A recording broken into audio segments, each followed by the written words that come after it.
listening to pause. We pause for a second or two. This is episode 157. Pausing when scared.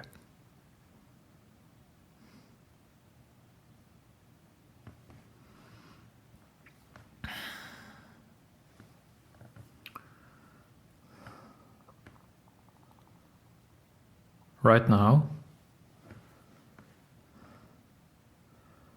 we are in the midst of a great change. There is a lot that is unclear right now.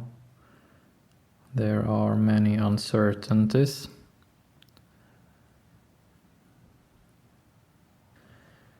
There is much infrastructure being tested to its limits.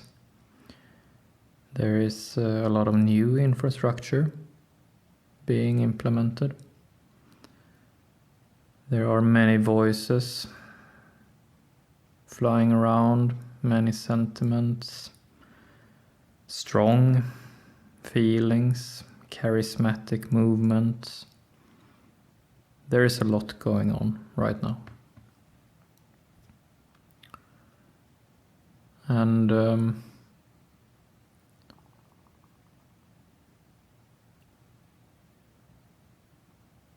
we must move through all that change, all that turbulence. And there are different ways of going through all that. We could argue that there are two main ways of going through this time. One way is to decide that we are not afraid, that we are not scared, that we do not feel fear. That is one way. And many of us are choosing that road, to decide to not be scared.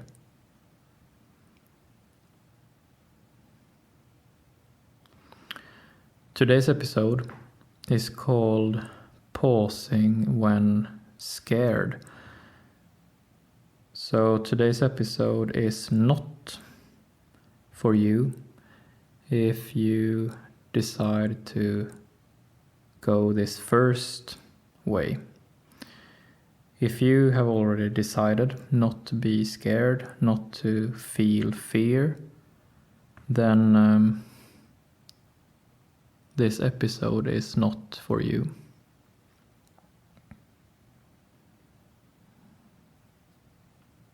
Today's episode is about if we want to take the second path, the second way.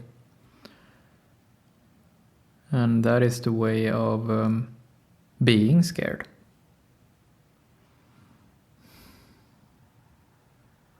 To be scared, to feel fear, is useful. And today we will talk about how, in what ways is fear useful? For what is it useful? And we will talk about how pausing is our means to utilize fear. By pausing, we can make use of fear and have our fear work for us.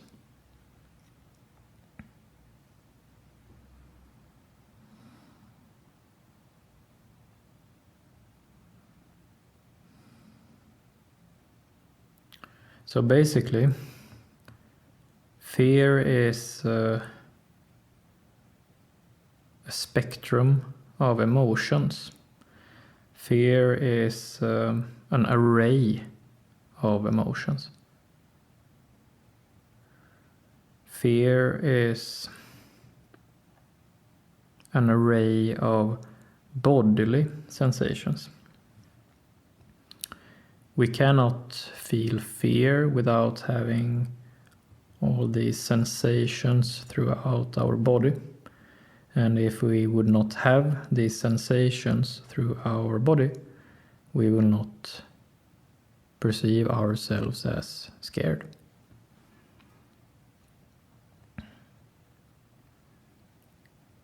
So by getting in touch and getting to know these different bodily sensations, we can make use of fear.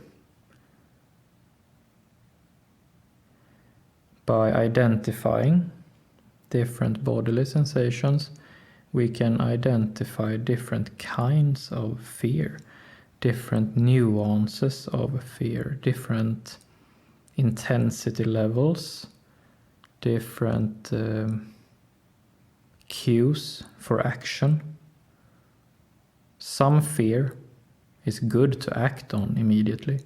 Other fear is good to just sit out and just pause until it leaves.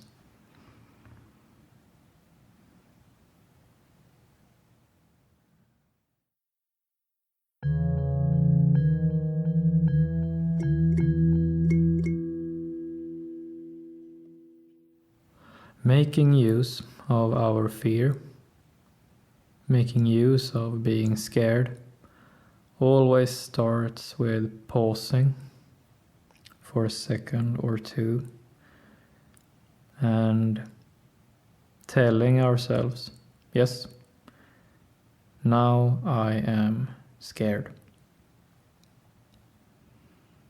That is our first and most crucial step, to pause and acknowledge that we are afraid. Once we have done that, we can start to get to know our fear. We can start to get to know the different bodily sensations we're having and move one step further to solving this puzzle or this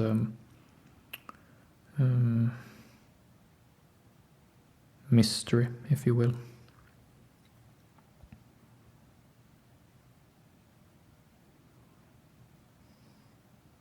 So we pause for a second or two and say, yes, I am scared right now.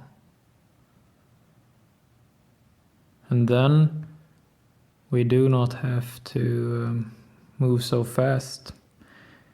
We simply identify some different sensations throughout our body. So if I do this right now in real time, I pause for a second or two. Yes, I am scared right now. And then I just go through my body, kind of not really thorough, just a quick going through my body. I can feel this sort of nervous feeling in my stomach, in my gut. I'm rather dry in my mouth. My throat is hurting a little. I'm feeling this sort of pressure against my chest. My feet are cold. My hands are a little cold, not a bit warm, a bit cold, kind of in between right now.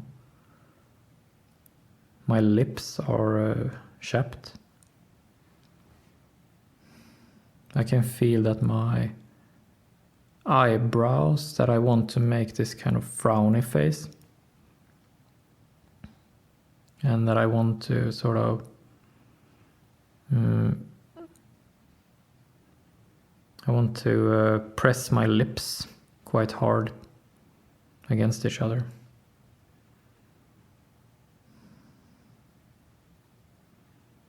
And these are the sensations that I feel throughout my body right now.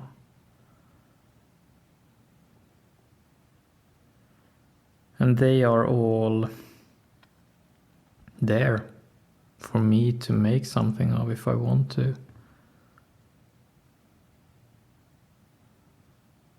So I could choose to end this podcast.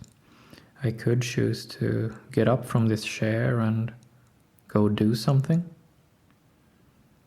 But I could also choose to stay and see what happens if I just keep pausing, keep spending time with my sensations.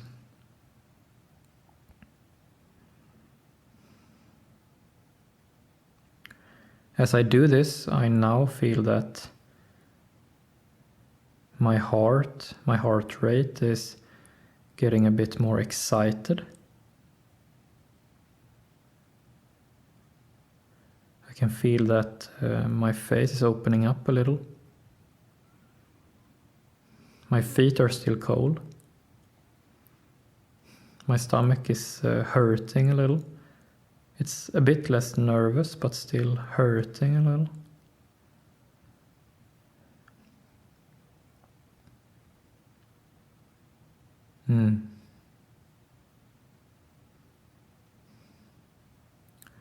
Like this.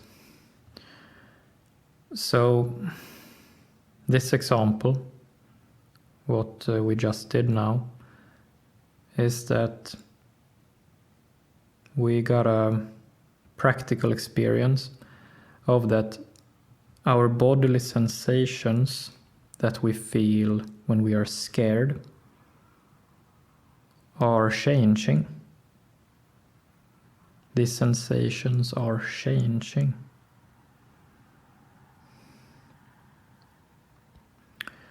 And as I did this now, I could rather quickly determine that the fear that I am feeling in this moment was not changing in any crucial direction. Do you see? That my fear wasn't escalating. It wasn't giving me any panic. It wasn't breaking anything, so to speak. The fear was there. Yes, it was uncomfortable. Yes. But it was not ruining everything or closing any doors. It was there. It was uncomfortable, yes. But it was not too bad. It was not really changing anything practically. And if this situation, let's pose for a moment that this would have been another situation. If this situation would have been dangerous for real, that this would actually have been a dangerous situation, then my bodily sensations would not have changed in this benign way that they did now. If this would have been a really dangerous situation, then my nervous feeling in my stomach would not have calmed down, for instance. My face, my sort of frowning face, would not have cleared up. And this is how we make use of fear. By simply observing if it gets worse or a bit better or unchanged. And in what way it changes. How rapidly it changes and how severely it changes.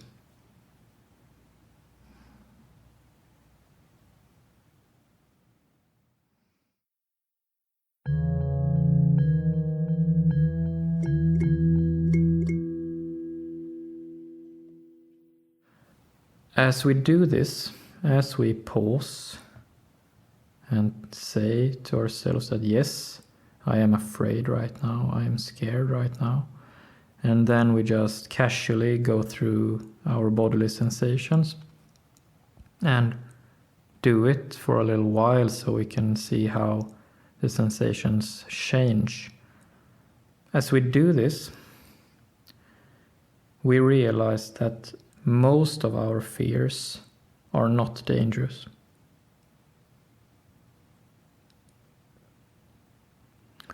Most of our fears are not dangerous. They are benign.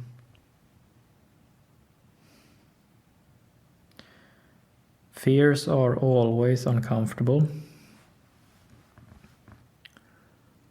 but if we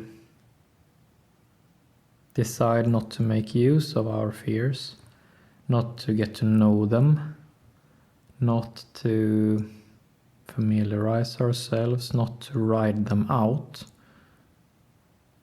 then we will not know the difference between small fears and real fears.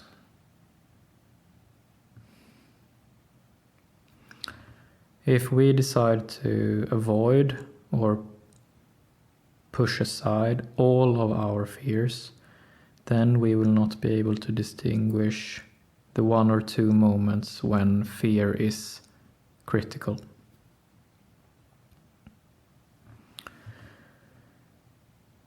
It's a bit like the boy who cried wolf, but in reverse. That if we take all of our fears to be any of 2 extremes, to be either all to be avoided or all to be acted upon, we lose our sense of discernment.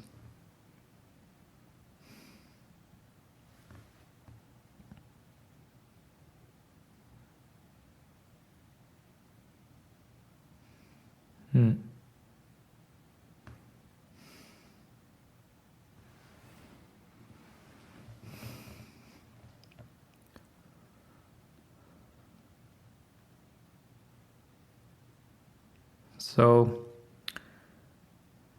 as we familiarize ourselves with fear and make use of fear, it does not necessarily get less uncomfortable in time. It's still very uncomfortable to be scared, but we gain something. We gain discernment, we gain structure, and we gain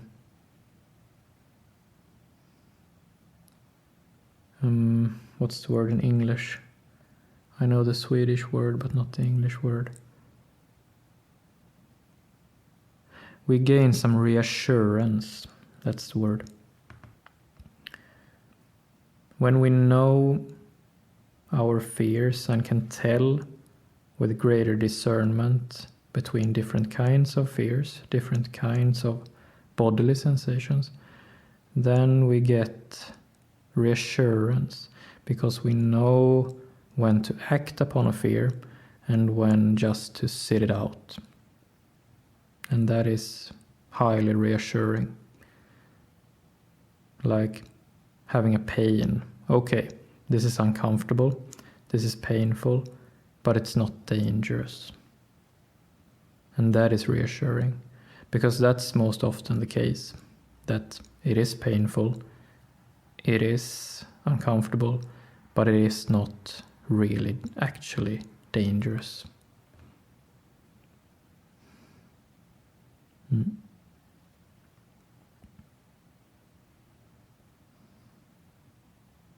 And as with many things, getting to know our fear can take some time. It demands some work,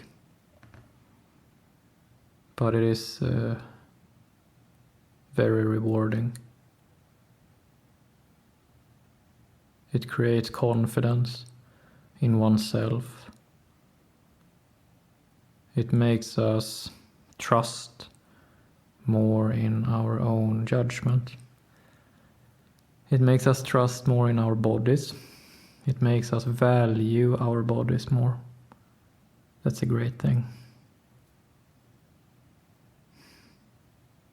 And it gives us a sense of time and space, that we have time to make up our mind, that we do not have to act the very first instant that we sense some fear. We can prolong our decision making. We can sort of bend time and space to our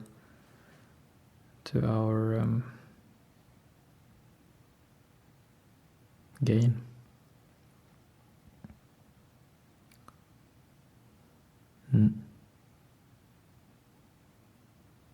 That's how we make use of fear. Pausing when scared. Our second way, when we choose to acknowledge fear and make use of it. Very handy in these times. That's it for today. Thank you.